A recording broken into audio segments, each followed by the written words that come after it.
जय स्वामीनारायण। शिक्षापत्री चिंतन 14 श्लोक 14। आत्मघातस्तु तीर्थेपि न कर्तव्यश्च न क्रुधा अयोग्याचरणात् क्वापि न विशोध बंधनादिना। इष्टदेव परब्रह्म परमात्मा भगवान श्री स्वामीनारायण ની આ સમાજ ઉપર ખૂબ મોટી કૃપા રહી છે। એમાં પણ શિક્ષાપત્રી ભગવાન સ્વામિનારાયણે સ્વયં લખી અને સમાજને એક આદર્શ માર્ગ બતાવ્યો છે। જીવન કેમ જીવવું, જીવનની સમસ્યાઓ એનું સોલ્યુશન કેમ કરવું, આ વાત પણ ધર્મ સાથે સાંકળી અને ભગવાન સ્વામિનારાયણે એ વાત કરી કે મારા ભક્તોએ, મારા આશ્રિતોએ, મારા ચરણે આવેલો કોઈ પણ વ્યક્તિ, કોઈ પણ જીવાત્મા, પછી સ્ત્રી હોય, પુરુષ હોય, વર્ણી હોય, સાધુ હોય, કોઈ પણ સ્વરૂપમાં હોય, એને ક્યારેય પણ આત્મઘાત ના કરવો, પોતાનું મૃત્યુ જાણી જોઈને ના કરવું।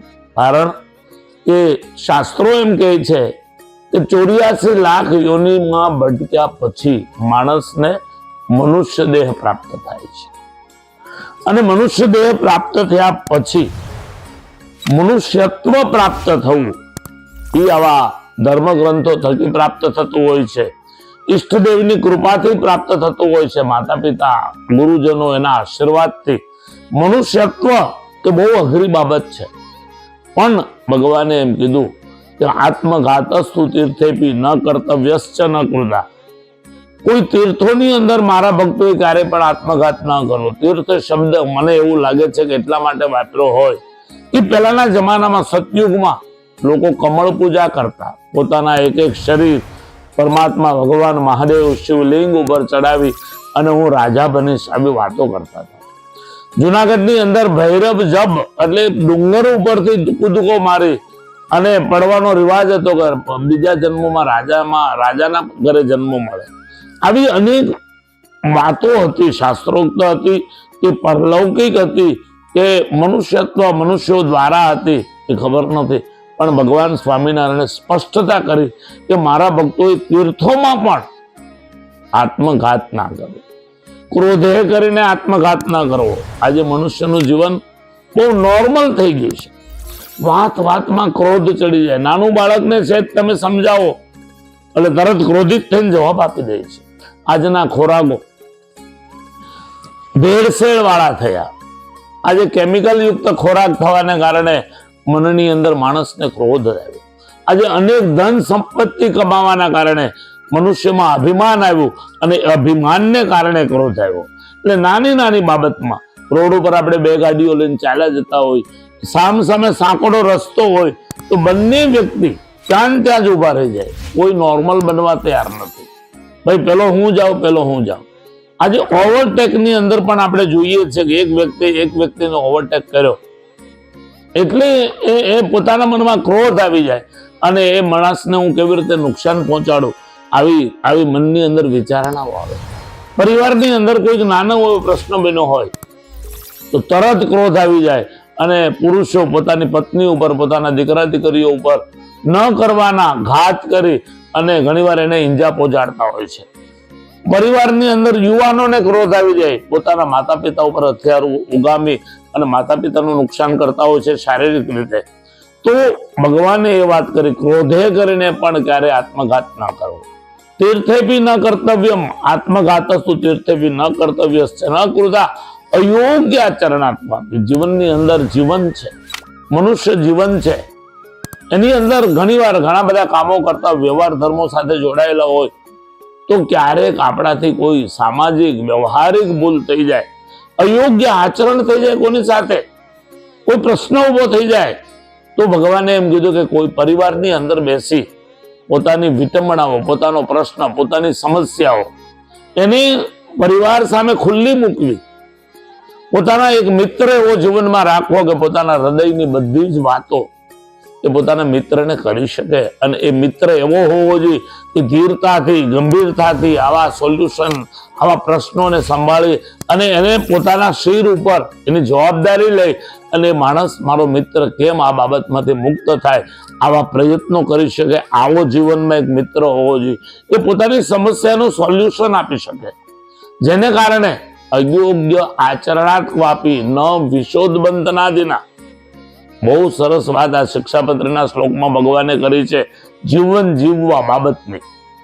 ત્યારે પણ ઝેર પીને પણ આત્મઘાત ના કરવો, ત્યારે પર્વત ઉપરથી પડીને આત્મઘાત ન કરવો, તીર્થમાં આત્મઘાત ના કરવો.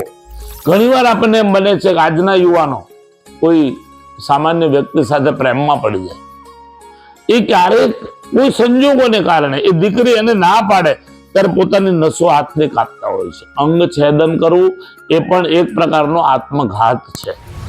એટલે ભગવાને બહુ સ્પષ્ટતાથી આ વાત કરી છે. ધર્મને અને વ્યવહારને જોડવાની આ વાત કરી છે. પોતાના ભક્તોની રક્ષાની વાત કરી છે.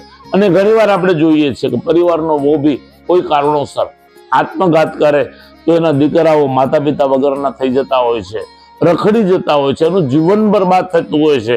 કોઈ પત્નીએ આત્મઘાત કર્યો તો પુરુષ આખી જિંદગી સુધી પોતાના બાળકોને લાલન પોષણ પાલન કરી શકતો નથી હોતો. એના કારણે આખો માળો પરિવારનો વિખાઈ જતો હોય છે. એટલે ભગવાને બહુ સ્પષ્ટતાથી આ વાત કરી છે આ શ્લોકની અંદર કે મારા ભક્તોએ ક્યારેય પણ કોઈ પણ રીતે અયોગ્ય આચરણ થયું હોય, કોઈની સાથે બોલાઈ ગયું હોય, કોઈની સાથે બધાઈ ગયું હોય, કોઈકને પૈસા, આજે આપણે જોઈ રહ્યા છીએ કોઈકને પૈસા અપાઈ ગયા, પૈસા પાછા ન મળ્યા તો પણ માણસ આત્મઘાત કરી લેતો હોય છે. એને એમ થાય છે કે હવે મારે જીવન જીવવામાં કોઈ મને આનંદ જ નથી. ઘણીવાર સામાન્ય મંદી અમે જોઈએ છીએ કે હીરાકસુઓ, રત્ન કલાકાર મિત્રો, ભક્તો, એ ક્યારેક મંદીના કારણે એમનો એ બિઝનેસ બંધ થાય, આવક બંધ થાય ત્યારે એને અંદરથી ગ્લાનિ થતી હોય છે કે હવે મારા પરિવારનું શું, હવે મારા પતિ પત્નીનું શું, હવે મારા દીકરાઓનું શું, એને શિક્ષણનું શું, એના વ્યવહારનું શું. આવી ઝીણી ઝીણી બાબતો લાવી અને પોતે લટકી જતા હોય છે. એ સમસ્યા નથી, એ સોલ્યુશન નથી. ઉલટો પરિવાર, એના દીકરા, એના પત્નીઓ, એના પરિવાર, એના માતા પિતા એ દુઃખી થઈ જતા હોય છે. એટલા માટે આ ભગવાનની આજ્ઞાનું પાલન પોતાના પરિવાર માટે, પોતાના જીવન માટે અવશ્ય સાવધાન થકી કરવું. ક્યારેય પણ કોઈ પણ પ્રકારની સમસ્યા હોય તો પરિવાર આગળ ખુલ્લી મૂકો, સંતો આગળ ખુલ્લી મૂકો, સમાજના શ્રેષ્ઠી આગળ ખુલ્લી મૂકો અને એનો રસ્તો શોધો. રસ્તો 100% તમારી સમસ્યાનો રસ્તો શોધવાથી પ્રાપ્ત થશે. આત્મઘાત કરવો, મરી જવું એ રસ્તો નથી. એટલે સૌ ભક્તોને ભગવાન સ્વામિનારાયણની આ આજ્ઞા ખૂબ મહત્વની છે એમ માની અને આવી સરસ મજાની આજ્ઞાઓનું આપણે પાલન કરીએ. આપણે આપણા પરિવાર સાથે સુખ, ચેન અને આનંદથી રહીએ.